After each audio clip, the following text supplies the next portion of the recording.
Welcome. Say something, Moira, so I can see if I can Can hear you you. hear me? Am I here? Yeah, well, you're just barely in my ear. So Uh-oh. Traven, if you can goose it. But welcome. Yay, we're here again. Yes, it's time for Let's Talk Movies with Moira and Shannon. And I'm Shannon Penrod. And Moira, please introduce yourself.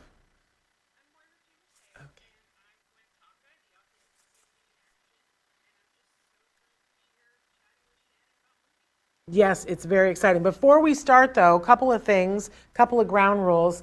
We're asking for all of you. We pre-taped this last night, but please feel free to interact and ask questions. I'll be trying to watch live and interact with you, but you can all, for those of you who watch it later on, which is the vast majority of you, please feel free to write in your questions as well. You can write directly to me at shannon@autism-live.com. We're really wanting to hear from you guys and hear what movies you want us to review. We're changing up our format a little bit today, and we'd love to know what you guys think of it. We think that this is going to be that much more exciting. We do want to say that it's premiering live right now as you're watching it on Facebook, YouTube, and Twitter, and about a dozen other sites that you can be watching on. It is available right now as a podcast on all the platforms that you download a podcast for free. We hope that you will like it, share it, comment, do all the things that you do. Before we get into the movies, though, do we have any kind of an update? Is there anything going on at Taka that you want to share with us, Moira? That we had our big conference back in October, and the recorded access to the sessions is about to go live November. I shouldn't say live, is about to be available November 21st through January 21st. And that is still available for purchase. So you can jump online. It's $50. You will be able to watch all the recordings. And you miss out on the live element of the conference, obviously, but the information is fantastic. We had some really great speakers. And I don't know about you, but when I go to a conference, I can't get into all the sessions I want to see because it's too much. There's, and my brain gets kind of fried. So this is perfect. You'll have, like I said, from November 21st through January 21st to view all of them. And our little coupon code that we had before, Moira Shannon 2022, will still work if you want to try. We've got a few extra of free access for the recorded sessions. Supplies are limited. If you are watching this and you want to get in, Moira Shannon 2022, one word. Okay. And then, as usual, we have our monthly learning series where we have some pre-recorded content that's available for viewing, and it's based on topic. And the topic of the month for November is seizures, so that's still, those two sessions are up there. And then for December, it's going to be self-care. So, we need to learn how to take care of ourselves. And I think they have a recorded session that I did about self-care a little while back. And I'm no expert. I'm telling you all the things I'm not doing for myself that I should be doing. So I hear that. So don't feel judged. Don't feel judged, right? So yeah, and then just check on the website. There are a lot of people that are doing in-person meetings now. So check it out. There may be one near you. If not, we've got virtual support hours, virtual meetings. So whatever flavor you need, we got it. I loved, somebody wrote, because Traven posted a new set of interviews from the poker tournament the other day and did an edit of me with Jonathan Sheck, where I just am a goober head and lose my mind entirely. And so people were commenting on it the other day, and somebody wrote in and said, please, what is, and they said TOCCA, because they misunderstood when we were saying Taka, and that they didn't know what Taka was. So I was really thrilled that even when I'm doing a silly interview with Jonathan Sheck, that it helps for more people to know the good work that you guys are doing over at Taka. And basically I said to the person, it is an amazing parent advocacy group that helps to provide information and support for all the things that you would want to do to help your children, whether they are younger than adult or adult children, to be able to progress and live happier, freer lives. So Yep. an amazing, amazing organization. And if people want to know more, they can always go to tacanow.org. And you guys have the best autism website that's available. You have more information on that website. And I say this as someone who tries to compete with you. No one could. No one could, because, and I would never say otherwise. You have the best website, and I send people to it frequently because it's filled with resources. Amazing. Fabulous stuff. Well, we're both doing great work educating families and letting them know what's out there. I mean, that's what I love about Autism Live, and your book is amazing. I have to get you to sign it. I did buy it. Please, So it's all about helping people not have to go, not have to reinvent the wheel, right? Yeah. That's really everybody's goal. Yes, absolutely. Well, thank you for saying that. But now, because we've done all that other work, we get to take the rest of this hour and talk about movies, which for both of us is a bit of a passion. I think that you are much more of a movie file maybe than I am. Like, you and my husband really should do this show, but I do like to watch and be told a story. And I like to make fun of when people don't hit it, they miss it. We will do some of that today. And we said we're going to do this a little bit differently because we want to start watching the same movie, reviewing the same movie. Kind of our mentors, Siskel and Ebert, the way that they did it, right? Don't ask us which one is Siskel and which one is Ebert, because I don't know. But anyway, shall we get started with what are you watching? What are you watching? And I put this in random order, and then I realized I should have ordered it a little bit differently, but let's take a look. Our first film that we're going to be talking about today is Inside Man. A lot of these are on Netflix that we chose to review this month. So if you have Netflix, you guys can be watching it. Do you want to go first, Moira? Yeah, absolutely. Happy to. So Inside Man, I think it's a 4-part series, if I'm remembering correctly. Yes. And of course, you can see it's got the fabulous David Tennant and the fabulous Stanley Tucci. So that was reason enough for me to click play, and I really like this. It's basically kind of like 2 shows that are happening at the same time. You're following David Tennant, you're following Stanley Tucci. And Tucci's character is a man on death row named Jeffrey Grief, which is a great name. And he's a death row inmate who takes on certain crimes to try and solve that he feels are worthy. And he's not saying he's innocent. He's very much I killed my wife, this is why I'm here, all that kind of stuff. But he is so great as a character actor. And then he's paired with, and I forgot to get his name, this young actor who plays another death row inmate, who's kind of his buddy. You got him? Here, Atkins Estimond. Oh, he was wonderful. Yeah. I loved him. And the two of them kind of are like I could watch a show just based on them, and I'm thinking that maybe this is what the show will be, because it's already for season 2.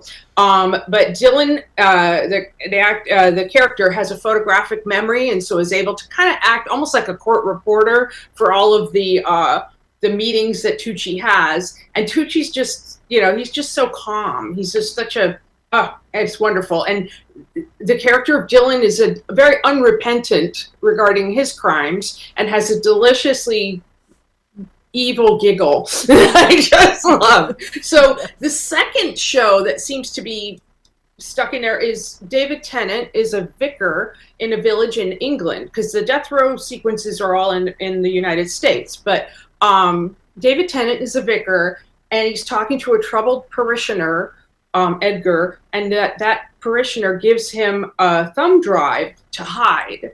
And then through circumstances, it ends up being given to his son's tutor, who then discovers there's child pornography on this thumb drive.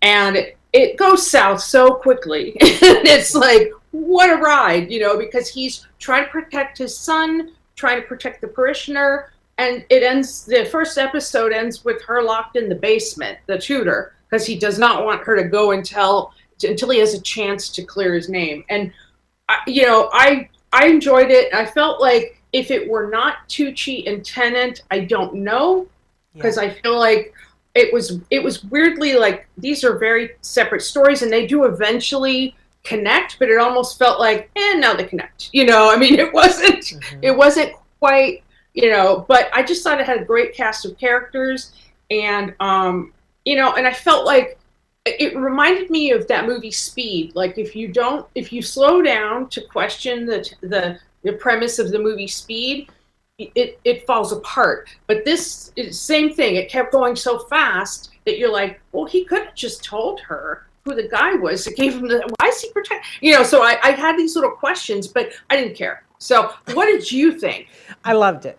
I loved it. I loved this so hard. It was only the 4 episodes, and apparently this originally aired on BBC One, and then Netflix acquired it. And it sort of had that. I didn't think of it until after I saw it and heard this. I was like, oh, it has a little bit of a British sensibility to it in terms of how the storytelling is. Because a lot of times here in the United States, we are so formulaic that it's like, well, my husband hates it that I'll sit there and go, well, now this is going to happen, right? And then it does, and he's like, oh, whereas this was such a winding, twisty road that I couldn't see where it was going, and I felt that from the very first scene. The very first scene, I was up off the couch and yelling. In the first 3 minutes, I knocked over my snack and it went everywhere. Right, and then it sort of shifts gears and it goes to something else. And I said to my husband, "What the heck just happened?" And he said, "I don't know." And I said, "Well, whatever it is, they have my attention now." And I didn't. The whole first episode, I was like, "How are these storylines going to come together?" And then when it did, I went, okay. Now he sat there and had the same thing as you. Every once in a while, he was like, I don't know. Why don't they just do this? And I was like, shut up. Because I was so into it. And I loved that for me, the thesis of the whole thing, and it comes out of Stanley Tucci's mouth very early on, he says, anybody can be a murderer. And then you have to kind of go through the whole series to go, is that true? Is that true? Would any of us be willing to murder somebody? And what would you be willing to murder somebody for? I thought that in that respect, the script sometimes had some loose ends for me, but the direction was spot on and the casting was amazing. I thought that, the 2 brilliant men who we're familiar with, but that supporting cast, Dolly Wells, who I used to love on Doll and M, she's amazing as the tutor. Of course, Stanley Tucci and David Tennant, of course. But Lindsay Marshall as the wife, I was yelling at her half the movie, going, "Hey, don't do that!" I thought the son, Louis Oliver, was great, but Atkins Esteban, that is a name that everybody needs to write down and remember. He is the breakaway star in this, and apparently he's been on other things. They just weren't things that I've watched before. But I said to my husband after the first episode, I wanted to be a fly on the wall when he was reading the script for the first time, and he called his mother and said, "You won't." He has the best lines, the best delivery, the best moments. I'm smelling awards. Give that man an Emmy. I thought that he was brilliant, and I want to watch everything that he's in now. But it was also the writing was there for him. And the director gave him free rein. That's a character. I want a spin-off just of him. Stanley Tucci can be in it too, because I love me some Stanley Tucci, but he was amazing. So I'm saying big thumbs up, especially to Paul McGugan, who was the director. And thank you to Netflix for getting it from BBC One to us, because it was well worth my 4-hour time investment. Yeah, and funnily enough, I realized that Stephen Moffat was the guy that developed it, and he was the one that did Coupling and other things too. I can't remember, but it was just so odd because the British version of Coupling, not the American one. Don't watch that. But yeah, so it was. You're right. It had a very British sensibility, which I like as well. So yeah, I'm all for it. I will watch Stanley Tucci and tell me his name again. Uh, Atkins Estamond. Estamon. I will watch them solve crime And forever. he's an American actor, because I wanted to know that too. Went to college in Georgia. Okay. And was a theater actor. You can see that. I love but is now doing TV and film, and everybody's talking about him. I'm sure he just upped his agent and got a new manager. He should, because he's going to get nominated. If I have anything to say about it. I know if we were in charge, I know it was wonderful, and I did see it has been renewed for season 2, or maybe they've already aired it in Britain. I don't know, but I'm excited. So well, and they leave it in, and they kind of hint what season 2 will be in, and you go, okay, sign me up. I will show back up for that. And I have to say, it's not my usual, because it's a little gritty. There's some discussion of gritty things. That's not my usual fare. But we're going to talk about more of that in just a minute. But our next film up is The School for Good and Evil. And I don't know if you want to jump in and tell, or want me to, whatever you drive. I always write out a synopsis, but I'm happy to let you take it. No, I don't want to. Yeah, it's basically, fantasy genre, and we open with a prologue of these twin brothers fighting, and one of them is clearly representing good and the other one is representing evil, and they have maintained a balance for centuries. And then you see the evil brother be vanquished, and you're like, okay, I guess now there's only good in the world. Interesting. And then we flash forward to the present, and we have 2 girls from a village who've been friends forever since they were children. Sophie, who's played by Sophia Ann Caruso, is blonde and looks like Cinderella. Agatha, who's played by another Sophie, Sophia Wiley, has a head of beautiful black hair. I just loved her hair, and is considered by the village to be a witch. And so they look after each other against the village bullies. And the Sophie, the blonde Cinderella type, wants life beyond the village, and and the other gal just wants a quiet life. Well, they find out about the existence of the School for Good and Evil, and of course, that Sophie wants to go because she wants to be, a hero, a heroine in fairy tale land. I mean, it's kind of all based on fairy tales. And she does an incantation, and she's being dragged away by this sort of smoke monster thing. And Agatha, her friend, grabs onto her and ends up going along for the ride. Well, they end up being thrown into these 2 different schools, and the Sophie, our Cinderella type, ends up in the School for Evil, and Agatha ends up in the School for Good. And so they are, Sophie's spending a lot of her time trying to get to the other school. Agatha just wants to go home, and she's trying to figure it out. And what's cool about it is they're heroes and villains, the offspring of other heroes and villains. So we've got Prince Charming's son is one of the students at the School for Good, and Captain Hook's son is one of the students at the School for Evil. And he's, funnily enough, he looks like a rock star. All the kids at the School for Evil dress way better, I think. They all look like rock stars. They look so cool. And he's actually played by Earl Cave, who is Nick Cave's son. So your rock star people, will know him. But anyway, each school's run by a headmistress. Evil is run by Charlize Theron, with fabulous red hair. And then the beautiful Kerry Washington is very princess-like, running the School for Good. And Lawrence Fishburne is in charge of all of it. So for me, I enjoyed it. It was fun. It was escapist. But I felt like the adults were very underutilized. I mean, Michelle Yeoh is in it for like 5 seconds. And I'm like, why can't we see more Michelle Yeoh? And the focus was clearly on the young folks, and that's fine. I mean, sometimes you watch a movie and you're like, well, I don't know that I'm the intended audience for this film.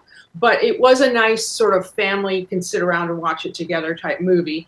And what's neat about it is it's exploring shades of gray. Like, not everybody is all good and not everybody's all evil. So I kind of liked the theme of that. And my favorite thing was the makeover, the super cool evil fashion show when our blonde Cinderella just embraces her evil side, and she just looks fabulous. So I enjoyed that. But it was cute, not amazing. What are your impressions? Yeah, I agree with you on almost everything.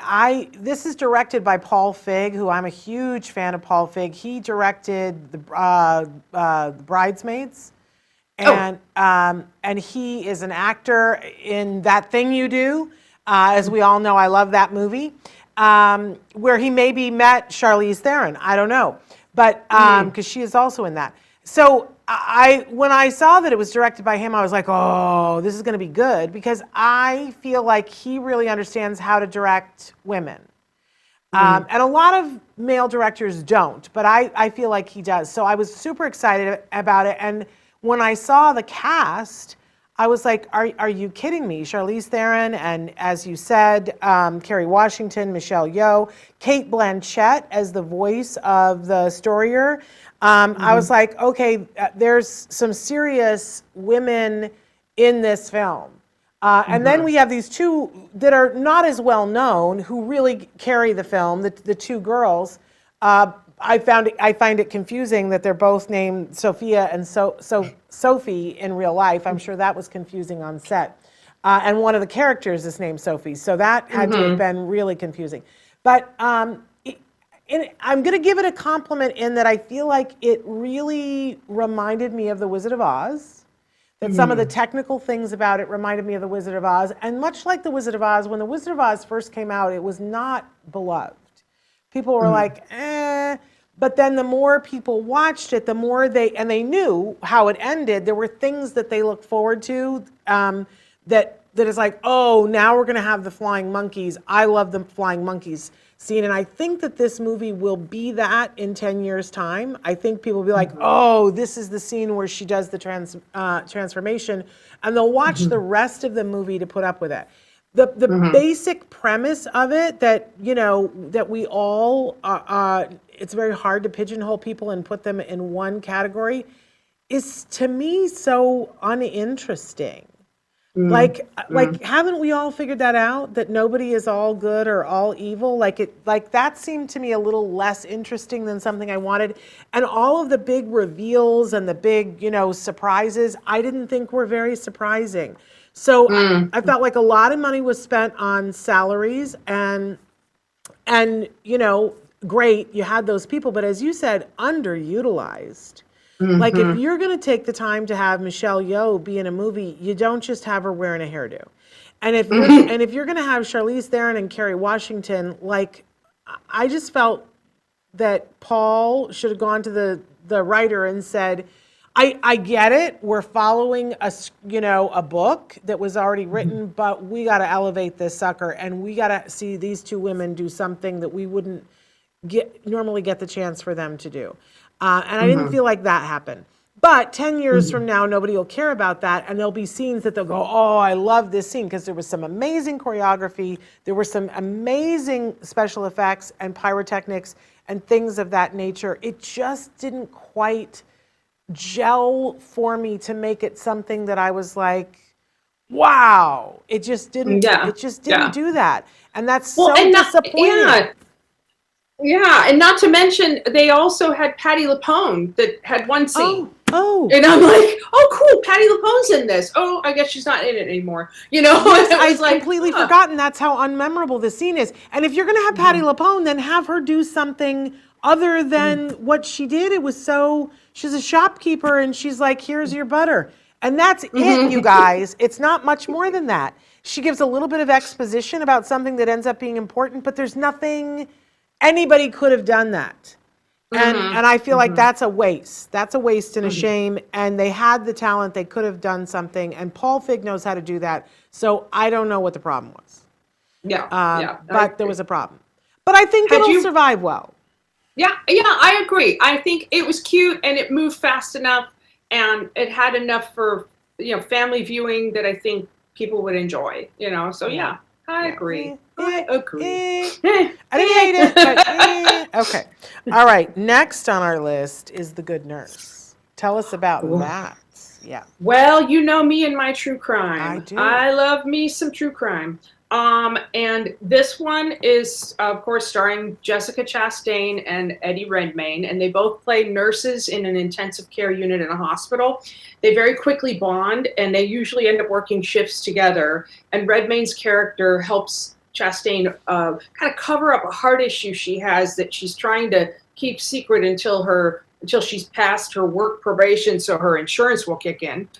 Interesting that that's a plot point. Gotta we gotta have that covered up. But she discovers that he is doing something truly horrible. He's indiscriminately killing patients, and two detectives are brought in on the case, and they immediately bump up against the hospital administration, who does not want to have any kind of publicity or admission of having hired what they suspect now is a serial killer. That's one of the important things from this movie, I think, is what I call institutional betrayal, because there's things that can happen, but then when the institution covers it up, moves somebody along, that's the secondary betrayal, and it's criminal in my opinion. But so I think that that's a good conversation to have, because it happens over and over and over again, and so it's like, can we just stop? But the drama of it is well done, and there are two moments in it that I felt were really key, where we get tiny glimpses into the otherwise calm Eddie Redmayne, very soft-spoken, very gentle. There's a moment that where you see underneath the sort of rage, and you're like, "Ooh, okay, yeah, that was a little terrifying." Mm-hmm. I actually jumped when just during that scene, because it was a very quiet scene. And then I also really loved the gentleness in which Jessica Chastain's character kind of broke down the walls and got this guy to confess. Mm-hmm. And I love that, because normally that's turned into this kind of combative battle of like, where were you, slamming down on the table and the hot white light on an interrogation room. But this was very gentle, and that was really cool. I liked that was not seen as a sign of weakness, that was seen as a power that she had because of her connection with him. And it's a fascinating case. I read a little bit about it. And as we were talking before about Dahmer and about how the real families were portrayed, in this movie, they did not use any real scenarios. They made it as fictionalized as possible, which I thought was a good choice, because also our focus should be on how do you know that you're working next to this person that's doing something so horrific. But what do you think? Well, I think the strength of this movie is Jessica Chastain's performance. Mm-hmm. She's a brilliant actress, and I like everything that she does. I have to admit that I am not a big Eddie Redmayne fan, and this didn't change that for me. I felt that it was, and I feel bad saying this because I'm sure he's a really wonderful guy, but a lot of times he does stuff that's kind of one note for me. And that there were two times, and perhaps he was directed that way, but it was a little underwhelming for me. Creepy, definitely creepy, and I feel that he knows how to play that. He's a little creepy in everything that he does. Forgive me, I know people who just think he's the sun, the moon, and the stars. He doesn't do it for me. And because he was a little creepy, it was a little hard for me that how much she sort of immediately let him into her life, and that didn't always jive for me. But, it was Jessica Chastain, and she was making it work, and so whatever. I do want to say, this is not my kind of movie. But I sat riveted to the entire thing and couldn't wait to see what was going to happen. So I was invested, and I liked it. But I felt that the script was probably one of the weakest things about it for me, that I wish that it had been a little bit more of what they had in the School for Good and Evil, because I wanted to see more of why were the institutions. They painted them just sort of as these horrible people who were like, we're not looking at that, and gave no indication of why you would do that. Like, I wanted to see some guilt on their part. I I wanted to see, like, oh, we saw one moment of frustration from the hospital administrator where it was like, oh, maybe she realizes what's happening. And I felt like that maybe there was more to the story there and more to why he was doing this, that I would have been more interested in that, frankly, than how they chased him down. But, that's not what the movie was. So I did enjoy it. I absolutely enjoyed it. I found it very unsettling and very uncomfortable. And the randomness of it, and perhaps that's what they wanted, was us to feel the frustration of, because we all have the perfect world theory phenomenon where if something happens to somebody, we want to see why them. And they don't give that to us. They don't give that to us at all. It's very random, and that's very unsettling that, that this could happen in the way that it did for so long. So totally enjoyed Jessica Chastain and, sat riveted for the movie, but not my kind of movie, gotta say. Yeah. Yeah, I have to mention the hospital administrator was played by Kim Dickens, Yes. who I love and is always good. Everything she and you just kind of love to hate her. But I wanted more because they went to the trouble to get a good actress that I knew could do that. I was like, why? Like, it would be interesting for us to have some sense of something. But it felt very much like we're only going to tell the story from Jessica Chastain's point of view. Yeah. It's a choice. And you pick the right actress if you're going to do that, but, whatever. Yeah, okay, next up, I sort of, you had me watching thrillers and real crime, so you got stuck watching Hallmark because I wanted to watch some Christmas Hallmark movies. We have only one here to review. You want to go ahead and take a pass at Lights, Action, Christmas? Sure. Lights, Camera, Christmas. I actually like Hallmark movies. I do. They're frothy and they're part of the lead up to the holidays, so I do enjoy that. It's basically a movie within a movie, this film. It's we meet our heroine who's having trouble keeping her clothing store afloat, and her mom's helping her out, but things are not looking good. Then a Christmas movie comes to town to film, and the film crew is made up of, like, we've got the producer and director who used to be married but aren't speaking to each other anymore and are headed for divorce, and they won't communicate with each other directly. They have to do it through a poor production assistant. Then the male lead of the movie is super popular, including with our heroine's mom. She's a big fan, and you just know that our shop owner is going to fall in love with him by the end of the movie. You just know, and that's fine. That's what these movies are all about. I did like a little bit of the self-reflectiveness of the industry, kind of making fun of the industry behind these movies. I think I would have liked a little bit more. I felt like it's light. It's very, very light, very thin, I would say, which is frustrating. But I did feel like the leads had a bit of a spark between the two of them, which is not the case a lot of times with these movies that some of the Hallmark movies I've watched. And again, I'm not an expert because I remember you had said that there's different sort of genres of Hallmark, and I'm like, oh, okay, well maybe I'm watching the wrong genre for me. And I gotta tell you, I'm a lifelong reader of romance novels. I love romance novels, so I love happy endings. For as much as I love true crime, I also love a romance novel, and those are very much disparaged, and I think the same way that the Hallmark Christmas movies are as well.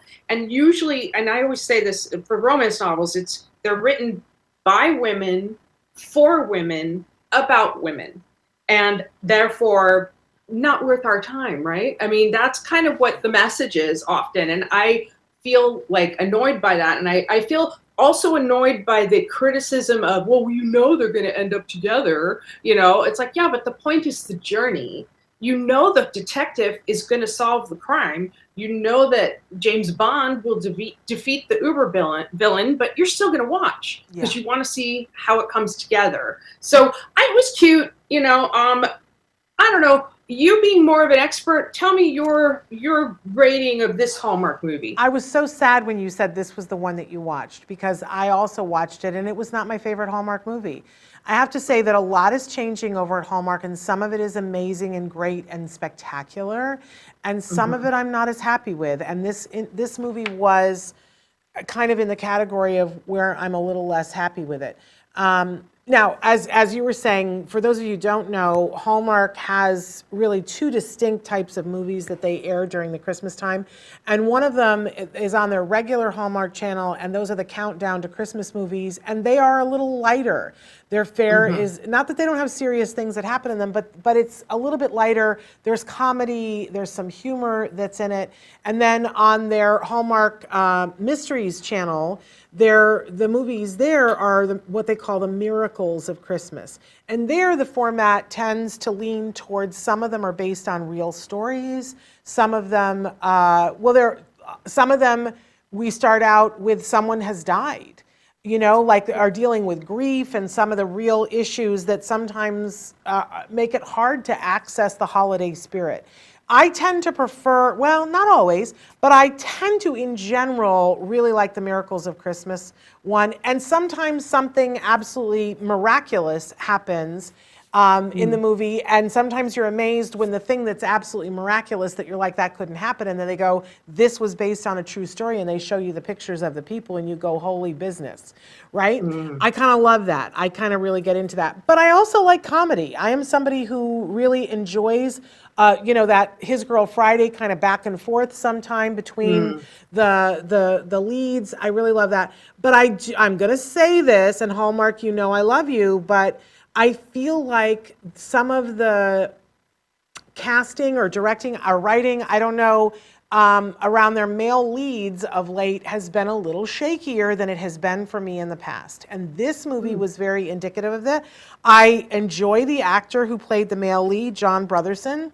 At first, I was, you know who he looks like in this movie? He looks like a younger, thinner Hopper from Stranger Things. And at one point I was like, is this that actor? And my husband was like, no, that is not that actor. But, you know, he really looks like him. And the character was written in such a way that he's supposed to be Mr. Christmas. He's the star of every movie, and he's a little full of himself, right? But I saw nothing in the first half of the movie that would make this smart businesswoman be interested in this dough-headed guy. Nothing. And I kept going, well, we've got to have the turnaround where he lets this facade slip and he becomes him. And when he did, there was so little there to grab onto that it felt like she was desperate for any man to be interested in her. And that's not what I'm interested in seeing from Hallmark. So I thought that the mom, this is the other thing, Hallmark is going to hate me for saying this, but the actress who played the mom, and I don't think that I have it here, she's a pretty well-known actress. It is Laura Soltis. So I think. Beautiful, yes, that's exactly who it is. Beautiful, beautiful actress that you've seen do a lot of different things. And, you know, we see a lot of people on Hallmark that I don't want to say, if Laura has had work, you wouldn't know it because she looked absolutely stunning and beautiful. But there are a fair number of people on the Hallmark channel that are showing themselves as having had work. I will say that in the movie that I watched before that, where Marlo Thomas, they finally got Marlo Thomas to do a Hallmark movie, and I don't know what has happened there, but I am saddened that I actually watched that one too, and I had the same thought, like, oh, Marlo.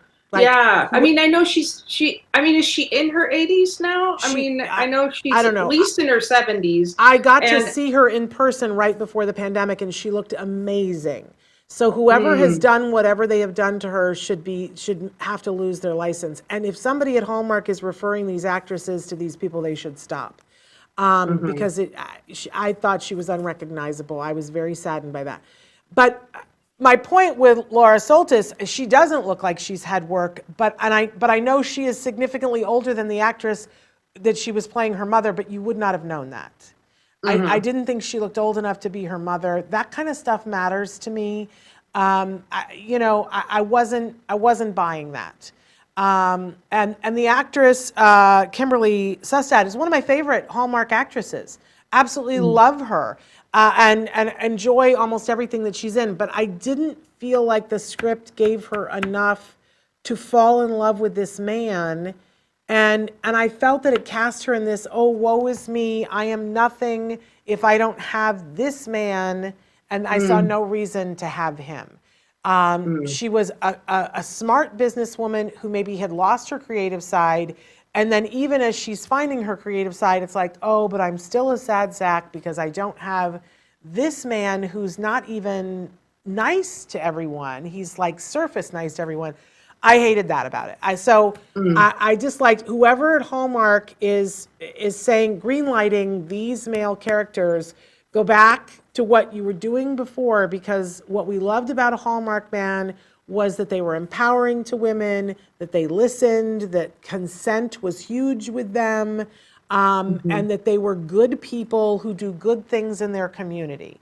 If you're trying to go for this bad boy thing, like, you got to quickly show us that that's a facade and see who it is that we fall in love with. Because honestly, the demographic for the people watching these Hallmark movies is me. Women who are a certain age who are happily married. We don't want to chase a bad boy anymore. We did that and realized it was wrong and married our husbands. I don't want to see girls getting into relationships that I would feel like I need to pull them aside and go, he's not good for you. This is what I thought in this movie. Well, and actually, it's funny because one of the things I used to, at one point, I was trying to write romance novels, and I have a lot of unfinished things in my drawer over here. We should get together and put our stories together sometime. We should write a Hallmark movie. But one of the hard sells for a hero is actually an actor or a rock star, because they tend to be really self-involved in general. I mean, you can do it, but you have to, like you said, show a little bit of why we want to like this person, you know, and what it is underneath. And even the bad boy, if you kind of show why they became the bad boy, then you can, not that you think I can change him, it's just you think, oh, he's, you know, this is what his defense, and then eventually he can work towards becoming a whole person, you know, and that's fabulous. So yeah, we're on the same page. I would love for you to suggest one of your favorite Miracle Christmas movies, and I will watch it, because I am happy to do that.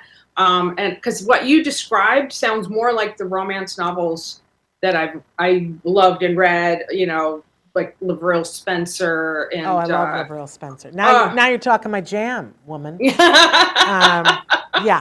Okay. Years was my favorite Lavril Spencer. I don't know if you remember that one. Oh, I think about that all the time now. That book killed me. I don't remember the titles all the time, but the one where the guy was a cooper it was like they were in a fishing village. It's a historical, and he goes off with a whaling ship, and then the ship's lost, and I'll have to find it. It's one of my favorites. Okay. Yeah, we'll have to trade, because I love Lavril Spencer. Okay. So there we are with Hallmark. And then our last film that isn't a rewind that we need to do is Where the Crawdads Sing.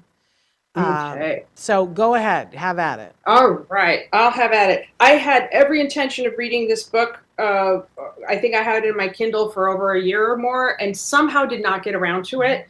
And I don't know whether that's good or bad, because sometimes it's better that you don't have the book in your head when you see a movie. So we meet Kaya, aka the Marsh Girl, as a very young child.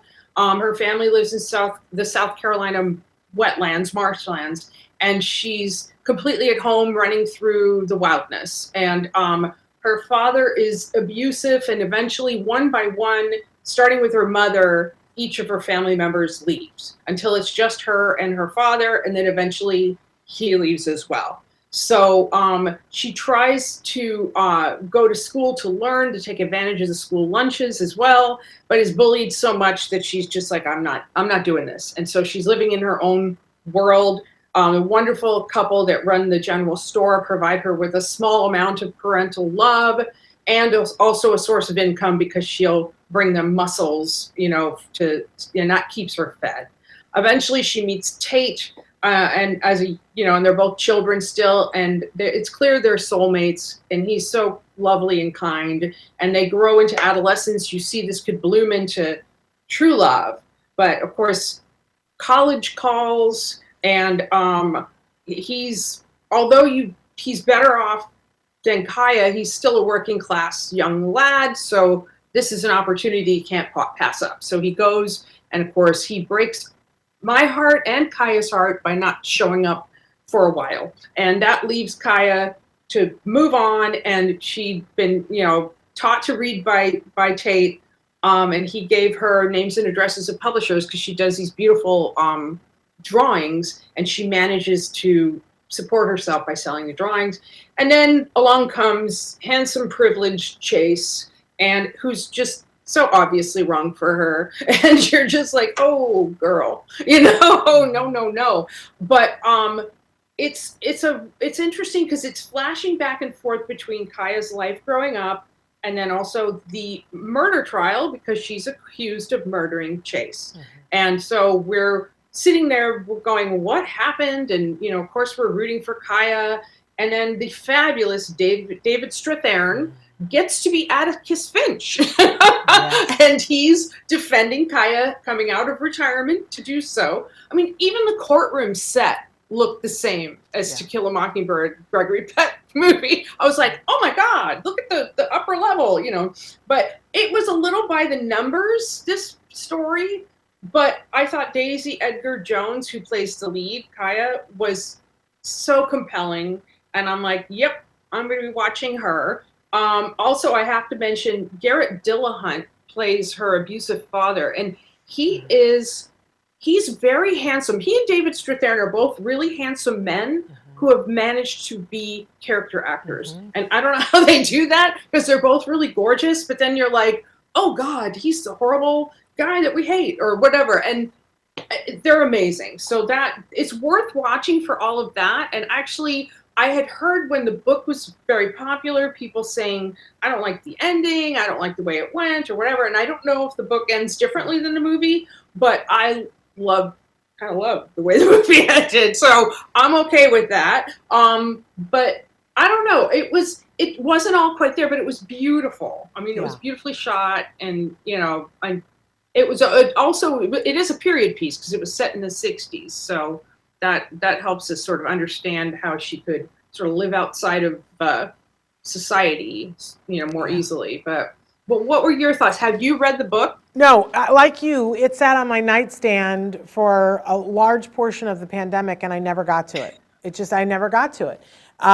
So when the movie came out, I was like, well, there you have it. I'm going to watch the movie. And I appreciated the movie. I thought, as you did, that David Strathairn and Daisy Edgar Jones, amazing performances. I thought it moved a little slow, and it was a little confusing. The time jumps, I was having a hard time.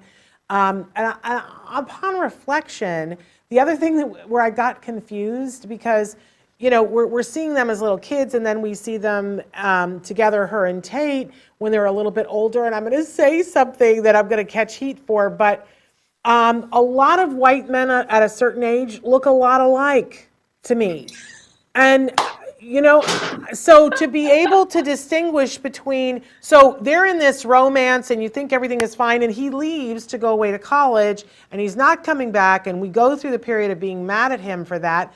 And then there's a scene where she runs into a group of guys who are all doing all kinds of things, and this guy talks to her and she's very not going to talk to him. I thought it was the same guy. I went several minutes before I realized, oh, these are two different guys. And at this point, you already know somebody is dead, and I'm like, wait a minute, I was so confused, and it was because they cast two guys who I thought were pretty freaking interchangeable. And for me, that's a problem. That would have been easily taken care of, and it does sort of, eventually you figure that out. I did anyway, but I shouldn't ever have had a moment where I was unclear whether he was the same guy. It should have been distinct, and for me, it wasn't. So that's a problem for me. And, I don't know that I loved the way it ended, but I didn't hate it. That's sort of my whole thing with this. I I thought it was beautiful, beautifully shot. And I think her performance is worthwhile to see it. But it's not all the things. I guess it's kind of like, yeah, it's a good movie. I'm not going to say more than that, you know? Yeah. So Yeah. there we go. If you only got one movie to watch, it's not the movie that I would watch. But, you know, it's very respectable. I agree. It didn't feel as elevated as maybe it could have been. But, you know, like I said, and also like the derivativeness of Atticus Finch, and you're thinking this guy's, that was like, I mean, and I guess maybe that's from the book, I don't know, but the visuals were so, even the white suit. I mean, you know, I was like, oh gosh, it's Gregory Peck, you know, but it was, that was kind of, but then I think sometimes they use a lot of cinema shorthand to get you from point A to point B. And I'm like, no, don't do that. You know, exactly. I mean, you trust your actor. He was good. You know, you don't it's a little lazy in terms of the storytelling. That's lazy. But, you know, there we go. It's not horrible. It could be watched. Okay, now it's time for our rewind, where we get to talk about, I've been touting this all week long, that we were going to talk about our favorite Christmas movies. So I'm going to let you take the floor first and hope that you can explain this to me, because it's also my husband's favorite Christmas movie, and it's The Thorn in My Side Every Christmas. Really? Because it's not mine. Go for it. Oh God. Well, let me get down to my notes here, because I was bopping around. Scrooge, the version with Albert Finney, which is from 1971. It's a musical, and it is the story of A Christmas Carol, Dickens' A Christmas Carol. We've all seen it. Scrooge is a mean old man, and he gets visited by 3 ghosts over, you know, Christmas Eve, and it's a story of redemption, and I love that. I love a musical. I love to sing along and all that fun stuff. And I actually remember seeing this at a drive-in when I was a small child and being mildly terrified by some of the ghosts. But I was transfixed. So it's very important to me in that regard. And at the time, I was mystified, like, how is this guy playing a young man and playing an old man? Because I was little, and I thought, did they wait on the movie and wait until he got old to film it? You know, I was like, so like, I didn't get it. And I think I was probably 6. So anyway, later in life, and this is why it's my favorite, later in life, I was in college, and I was having some struggles. I was just having a tough time, and I was coming home from school, and I would put this movie on every day for like, I think a couple of weeks. And at first I would sit there, watch it and sob, and then I'd get up and go do what I needed to do. And then gradually I just had it on the background while I was doing other things. But it was solace for me. And I cried every time. I'll still cry. I'll choke up crying if I try to sing, you know, you were good for me. You know, I mean, it's like, forget about it. I love it. And I don't know if it's, well, it reminds me, it's a redemption story, as I said, and it reminds me of 2 things I love, 2 phrases I love. One is hurt people hurt people. And I think that that's the thing, because he was hurt and he hated the world. And the other phrase is, when you know better, you do better. And those 2 things I feel like are so important in, you know, and honestly, I love the embodiment of Christmas. I mean, it's about giving, but it's about giving of yourself and being there for your family, you know, and having an open heart, you know. So that's why, and I cry every time. I love it, you know, but yeah, so that's my favorite. It got me through a tough time, and I will never, ever forget that. You know, there's some movies where you do that, right? You watch it over and over again because you're like, I just need to escape, you know? Yeah, absolutely. Yeah. And for me, and this is a later, like I had other movies that were my favorite movie until about 10 years ago, The Family Stone became my favorite movie. Now it is from 2005. So if you do the math, it came out much earlier than 10 years ago. But somehow I missed it when it came out. I didn't get to see it. And it wasn't until, and in 2005, as I think about it, I had a son who was about to be diagnosed with autism. So I probably was doing other things that Christmas because it was in January of 2006 that he was diagnosed. So I'm sure that I was doing other things and missed it. But also, I think if I had seen it before I was a mom of a child with different needs, I would have looked at the movie differently. Because the first time I saw it, and again, this is crazy to me, but I'm not a big Diane Keaton fan.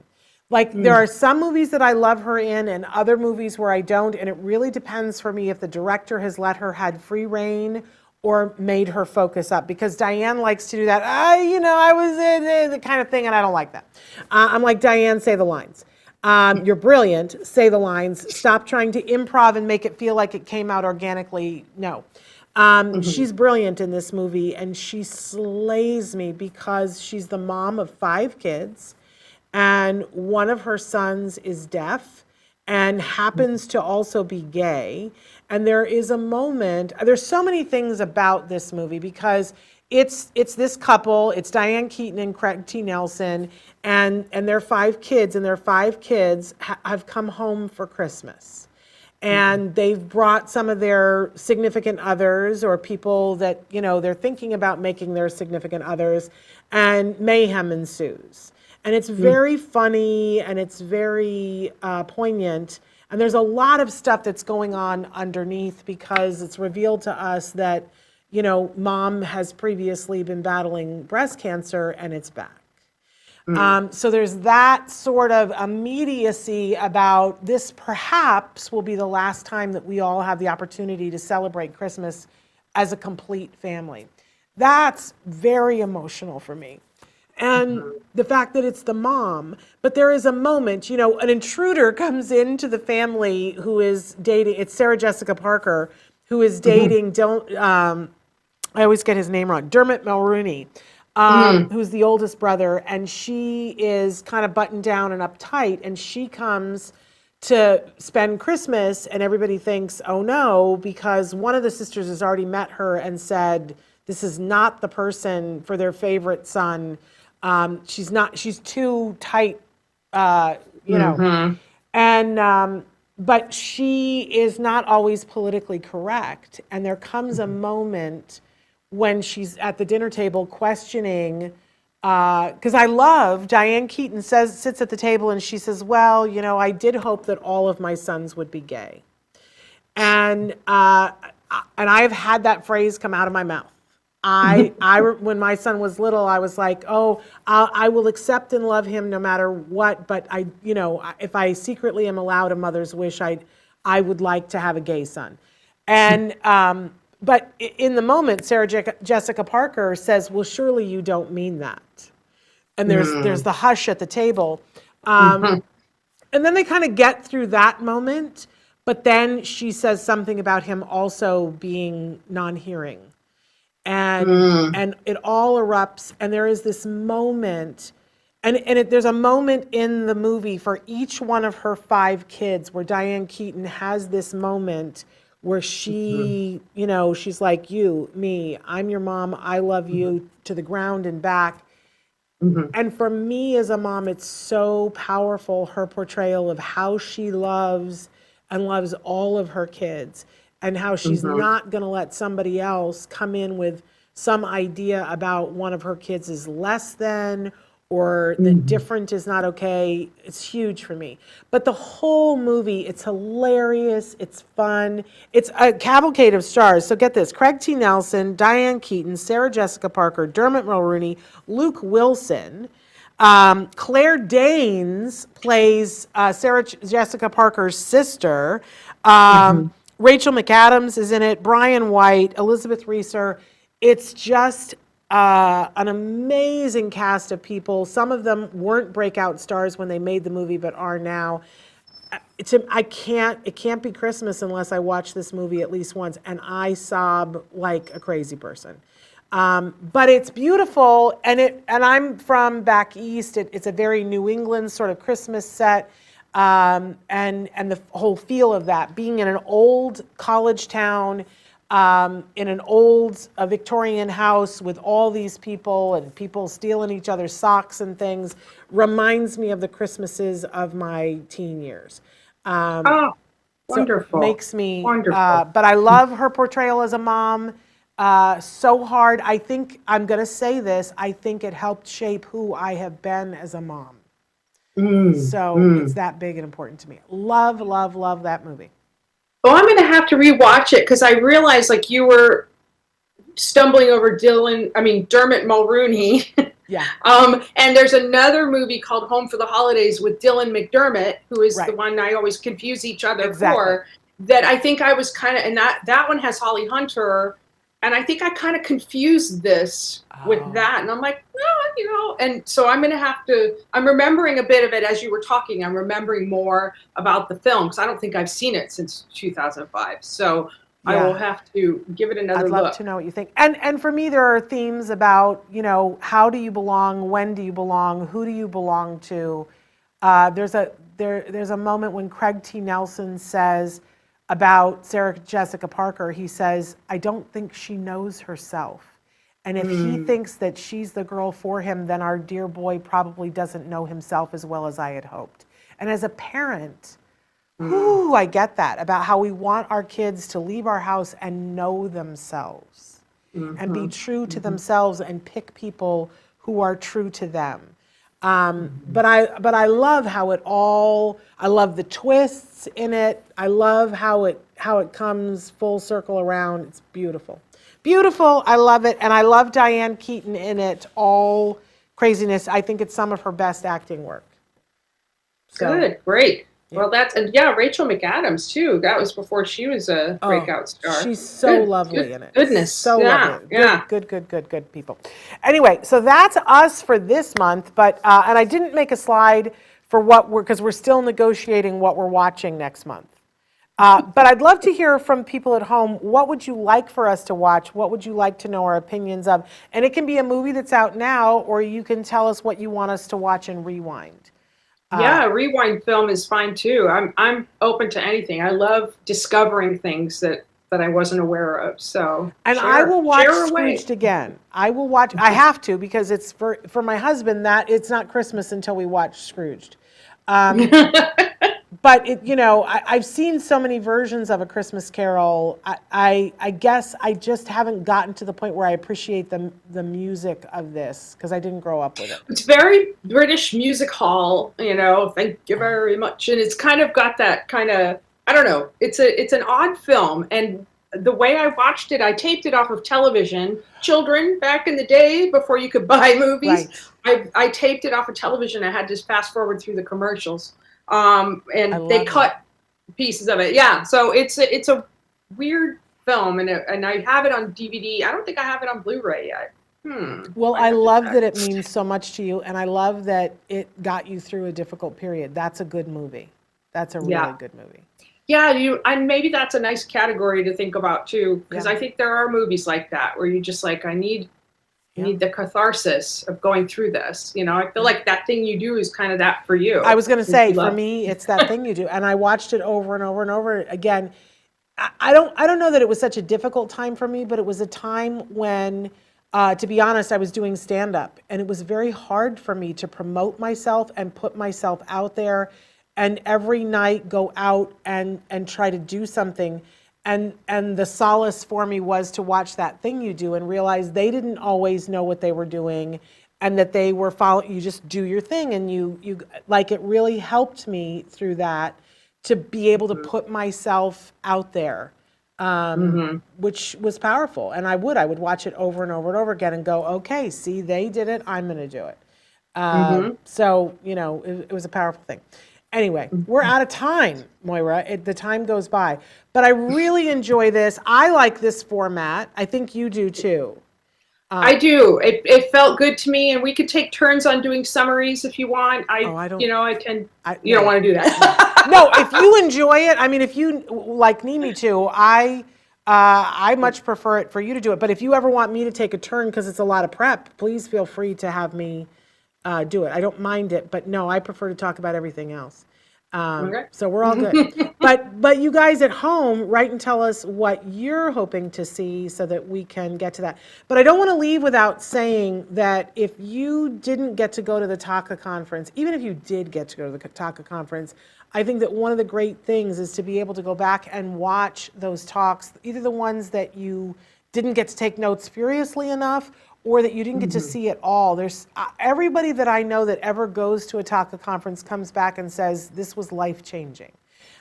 So everybody has the opportunity to do that right now. It's just $50, and for some of you, $50 might be outside of what you can do in November and December. Heaven knows, I know what that, I certainly was that mom so many years ago when TACA adopted my family for Christmas because we didn't have enough to buy Christmas dinner and our child a toy. I understand, but Moira has you.